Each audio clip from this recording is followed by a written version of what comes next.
അസ്സലാമു അലൈക്കും വറഹ്മത്തുള്ളാഹി വബറകാതുഹു.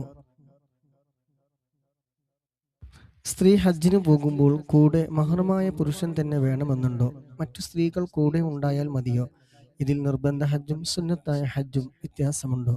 ഉത്തരം: സ്ത്രീക്ക് ഹജ്ജ് നിർബന്ധമാകണമെങ്കിൽ ഭർത്താവോ മഹ്റമായ വിവാഹം നിഷിദ്ധമായ പുരുഷനോ വിശ്വസ്തകളായ സ്ത്രീകളോ കൂടെ പുറപ്പെടാൻ ലഭ്യമാണമെന്ന നിബന്ധനയുണ്ട്.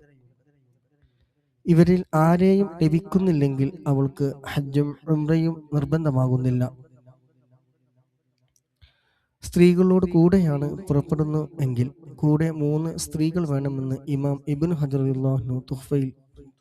എന്നാൽ 2 സ്ത്രീകൾ കൂടെ ഉണ്ടായാൽ മതിയാകുമോ എന്നാണ് ഇമാം റംലി റളിയല്ലാഹുയുടെ നിലപാട്. ഇതെല്ലാം ഹജ്ജ് നിർബന്ധമാകുന്നതിനുള്ള നിബന്ധനയാണ്.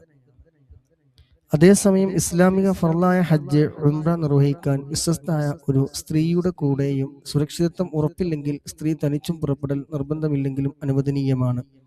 എന്നാൽ സുന്നത്തായ ഹജ്ജ് ഉംറക്കാണ് പുറപ്പെടുന്നതെങ്കിൽ സ്ത്രീ തനിച്ചോ മറ്റു സ്ത്രീകളോടൊന്നിച്ചോ യാത്ര പറ്റില്ല, നിഷിദ്ധമാണ്.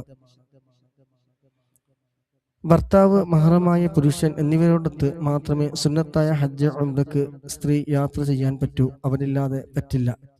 തുഹഫ നിഹായ കാണുക. ഇഷ്ടമായെങ്കിൽ ലൈക്ക് ചെയ്യുക, സബ്സ്ക്രൈബ് ചെയ്യുക, ഷെയർ ചെയ്യുക, സപ്പോർട്ട് ചെയ്യുക. അസ്സലാമു അലൈക്കും വറഹ്മത്തുള്ളാഹി.